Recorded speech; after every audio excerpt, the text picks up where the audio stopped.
നമസ്കാരം, മലയാളി വാർത്തയിലേക്ക് സ്വാഗതം. സംസ്ഥാനത്തെ കലാലയങ്ങൾ രാഷ്ട്രീയമുക്തമാക്കാനുള്ള നീക്കമാണ് കേരള രാജ്ഭവനിൽ നടന്നുകൊണ്ടിരിക്കുന്നത്.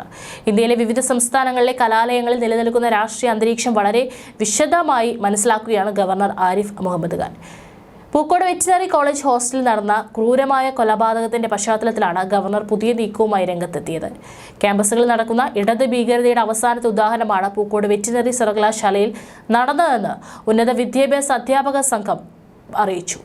സമാധാനപരമായ അധ്യയനം നടക്കേണ്ട കലാലയങ്ങളിൽ SFI ഗുണ്ടകളുടെ താലിബാൻ മോഡൽ ഭീകര വിളയാട്ടമാണ് നടക്കുന്നത്. യഥാർത്ഥത്തിൽ താലിബാൻ തീവ്രവാദികളെ പോലും ലജ്ജിപ്പിക്കുന്ന തരത്തിലാണ് പൂക്കോട് വെറ്റിനറി കോളേജ് വിദ്യാർത്ഥി സിദ്ധാർത്ഥനെ SFI ഗുണ്ടകൾ കൊലപ്പെടുത്തിയത്. കോളേജ് അധികാരികളും ഇടത് അധ്യാപക സംഘടനകളും നൽകുന്ന പിന്തുണയും സംരക്ഷണവുമാണ് കലാലയങ്ങൾ ഇത്തരത്തിൽ ഇടത് കോൺസെൻട്രേഷൻ ക്യാമ്പുകളായി മാറാൻ കാരണമായതെന്നും UVAS ഭാരവാഹികൾ പറഞ്ഞു. സംസ്ഥാന ആഭ്യന്തര വകുപ്പ് SFI ഗുണ്ടകൾക്ക് തീറെഴുതി കൊടുത്തു നടത്തുന്ന ഈ നരനായാട്ട് സാധാരണക്കാരായ രക്ഷിതാക്കളിൽ അരക്ഷിതാവസ്ഥയും ആശങ്കയും ഉണ്ടാക്കും. ഉന്നത വിദ്യാഭ്യാസ മേഖലയിൽ ഇടത് സർക്കാർ നടത്തിക്കൊണ്ടിരിക്കുന്ന അഴിമതിയും സ്വജനപക്ഷപാതവും പൊതുജനങ്ങളിൽ നിന്നും മറയ്ക്കാൻ SFI ഗുണ്ടകളെ ഗവർണർക്കെതിരെ തെരുവിലെത്തിച്ചത് മുഖ്യമന്ത്രിയാണ്. കേരളം ഭരിക്കുന്നവരും അവരുടെ ആജ്ഞാനുവർത്തികളായ സർവകലാശാല അധികാരികളും നൽകിയ പിന്തുണ സിദ്ധാർത്ഥന്റെ പൈശാചിക കൊലപാതകത്തിന് പിന്നിലുണ്ടെന്നത് പകൽ പോലെ വ്യക്തമാണ്. തങ്ങളെ എതിർക്കുന്നവർക്കെതിരെ റാഗിംഗ്, സ്ത്രീ പീഡന കേസ് തുടങ്ങി വ്യാജ പരാതികൾ കൊടുത്തു ഭീഷണിപ്പെടുത്തി കേസ് പിൻവലിക്കാനും അട്ടിമറിക്കാനും അതുവഴി കൊലപാതകികളെ സംരക്ഷിക്കാനും വേണ്ടി അധികാരികളുടെ സഹായത്തോടെ SFI നടത്തുന്നുണ്ട്.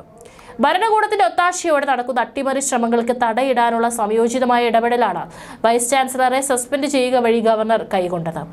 ഗവർണറുടെ നടപടിയെ ഉന്നത വിദ്യാഭ്യാസ അധ്യാപക സംഘം പിന്തുണയ്ക്കുന്നതായി president doctor CP Satheesh, general secretary doctor S Sudheesh, media cell convener doctor PP Binu എന്നിവർ പ്രസ്താവനയിൽ അറിയിച്ചു. വെറ്റിനറി സർവകലാശാലയിലെ ഹോസ്റ്റൽ മാത്രമല്ല, എല്ലാ സർവകലാശാലകളിലെയും ഹോസ്റ്റലുകൾ ഒരു സംഘടന കൈയടക്കി വെച്ചിരിക്കുകയാണെന്നും അദ്ദേഹം ആരോപിച്ചു. സിദ്ധാർത്ഥന്റെ മരണത്തിൽ സമഗ്രമായ ജുഡീഷ്യൽ അന്വേഷണമാണ് ഉദ്ദേശിക്കുന്നത്. തെറ്റ് ചെയ്തവർ ആരെല്ലാം എന്ന് കണ്ടെത്തി റിപ്പോർട്ട് ചെയ്യേണ്ടത് വൈസ് ചാൻസലറുടെ ഉത്തരവാദിത്തമാണെന്നും ഗവർണർ ചൂണ്ടിക്കാട്ടി. 4 സർവകലാശാല VCമാരുടെ ഹിയറിംഗിൽ തീരുമാനമെടുക്കാൻ 6 ആഴ്ച സമയമുണ്ടെന്നും ആരിഫ് മുഹമ്മദ് ഖാൻ പറഞ്ഞു. കേരള സർവകലാശാല കലോത്സവത്തിന് ഇന്തിഫാദ എന്ന പേര് ഉപയോഗിക്കരുതെന്നും കഴിഞ്ഞ ദിവസം വൈസ് ചാൻസലർ ഉത്തരവിട്ടിരുന്നു.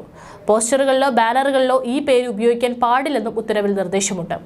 എന്നാൽ കോടതിയുടെ പരിഗണനയിലുള്ള വിഷയമായതിനാൽ പേര് പിൻവലിക്കാൻ ഉദ്ദേശിക്കുന്നില്ലെന്നും വിദ്യാർത്ഥി യൂണിയൻ വ്യക്തമാക്കിയിട്ടുണ്ട്.